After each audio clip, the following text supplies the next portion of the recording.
Okay, and welcome. No, my name is Lisa from SARSAS, and today we are going to be talking about some roles that we're recruiting. I'm joined today by Laurie, Kaz, and Jude. If you could introduce yourselves, tell us your title, and then Laurie, if you could tell us a little bit about the roles we're recruiting for. Hi, I'm Laurie and I'm Head of Services at SARSAS. Hello. I'm Kaz, I'm the Support Services Manager at SARSAS. I'm Jude and I'm a Specialist Support Worker. Fab. And Laurie, if you talk us through some of the roles we're recruiting for today. Yeah, so we've got 3 roles advertised on our website at the moment for specialist support workers at SARSAS. So there's 1 full-time role based in Bristol and 2 part-time roles. No, other way around. 1 full-time role based in Taunton and 2 part-time roles based in Bristol. And we're going to talk a little bit later about what specialist support work is, but just to give you a really quick overview of that role. So that is mainly one-to-one specialist support within those roles. But the posts do have a small element of group work and doing assessments within those roles as well. Fab. And so specialist support work, it might be something that people haven't heard of before. It's quite a broad question, but what is specialist support work?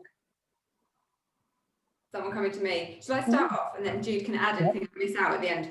So specialist support work, the specialist element focuses around sexual violence. So our team are specialised in how best to respond to someone and support someone who has experienced sexual violence at any point in their lives.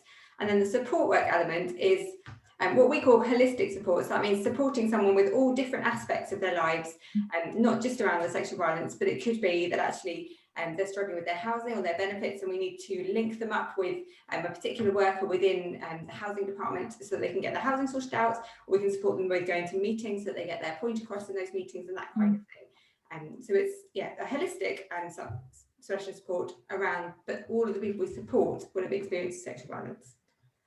Oh, thank you. And Jude, you're currently doing specialist support work. What do your sessions look like? Is there a typical specialist support work session? I mean, there isn't a typical specialist support work session, I would say. It really depends on the client. So some clients we do structured support where every session I work on something that they're struggling with. It could be, nightmares, it could be flashbacks, it could be boundaries, anything absolutely at self-esteem that they want to work on, and we kind of have that structured support. Some other clients, they prefer it to just be, they just want to talk to someone, they want someone to validate their feelings for them to give them that safe space to feel like they are heard and listened to and believed.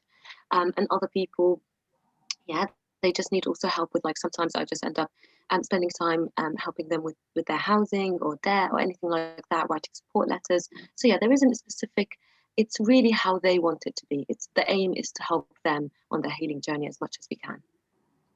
Thank you. And who uses this service? Who are we working with? How do people access it?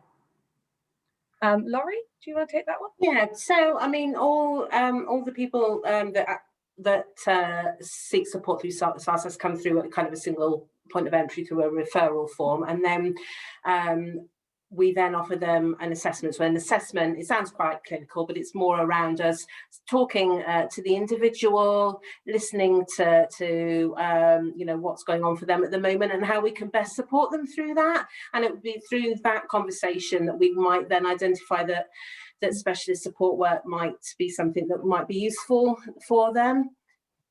Fantastic, thank you. And thinking about these roles, what kind of person are we looking for? I don't know who'd like to take that. I'll give it a start and anyone else can jump in with what I've missed. So we are looking for someone, you don't necessarily have to have worked within this sector before, but someone who's got some experience of doing one-to-one support with individuals, doesn't matter if they are male or female individuals, and support around all different aspects of their care. Maybe they've supported around their mental health or drug and alcohol or money or housing. Any of those elements are really, really helpful. What else do we need? We're looking for someone who's really passionate about this area of work. I think that almost should be the first one, actually. We're looking for someone who wants to be part of a team where we're all working towards the same aim, and that aim is to support anyone who's experienced sexual violence to recover from that experience and to rebuild their lives and move forward, not being defined by that experience. So we want people that can be part of that team, that we can all be working together as creatively as possible and supporting each other in how we support all the different individuals that we're working with, because everyone is so different. Like Jude said, it's not a one-size-fits-all service, and we're trying to keep that going. So a bit of creativeness as well, I'd say. What else? I think, like I was just going to say that, someone who is creative and resilient, but also, don't feel intimidated.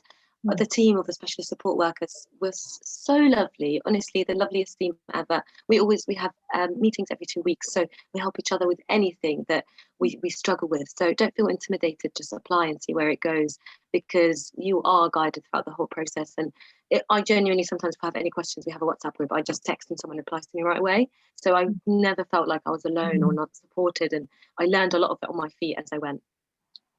That really neatly segues into what types of support can SASA's staff expect? Can I take that one? Yeah, it's great to hear that you feel really supported, Jude, and I think across the organisation we do support for staff really well, and it's particularly important at the moment as we're all kind of working remotely. We're getting back to it, but at the moment we still are mainly kind of working from home. So that's maybe another thing to say actually about this role, is that at the moment our specialist support work is being delivered mainly kind of remotely, but the beauty and the flexibility of this service means that we can do that, and that really suits some of the people that seek our support. But in terms of support for staff, so obviously the successful applicants would have a really good induction process where we'd skill them up and train them up in terms of the specifics of SASAS in this job. We provide monthly supervision and monthly line management. So supervision, not everybody might have had that, so you might not know what that looks like, but that's just a chance to meet with somebody outside of the organisation, just to kind of talk about your work and the stresses of your work and your any particular kind of issues that are coming up for you, because this is really rewarding work, but we recognise that it can also sometimes be, it's difficult work. So that's really important. We have an employee assistance programme as well, which all staff can access. But I think the main thing really is peer support as well. We're a really friendly, approachable team with a wealth of knowledge amongst everybody, and we share that, and we can pick up the phone to each other, and get support from each other. So yeah, really supportive environment. Brilliant. And I love that you mentioned how rewarding it is. I'd love to hear from people what's brought you to this work and what are some of the highlights for you in your jobs. Do you want to take that one?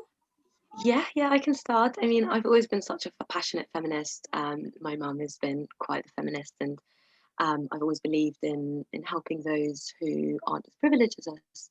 So yeah, I actually started volunteering with SASAS 6.5 years ago when the lovely Lisa came and gave a talk at uni, and I just joined on the helpline, and then got a job as doing assessments, and then I became a specialist support worker. And I love working with SASAS. Obviously I wouldn't be here for so long if I didn't. It's so rewarding, and I get to hear so many different stories and get to help with so many people. I think there's something so beautiful about going on that journey with our clients who have gone through an immense amount of trauma, and just seeing them develop and flourish to the human that they want to be, and the full potential. So there's something, it's such a beautiful journey, and I couldn't recommend it more. It's so fulfilling and so beautiful, and you're always surrounded with the loveliest colleagues. So what more could you want? Thank you. And Kaz, do you want to chip in on that as well? Yeah, definitely. I think, how did I end up in this area? I slightly fell into it when I was a student. I started volunteering with an organisation that worked with women involved in street sex work.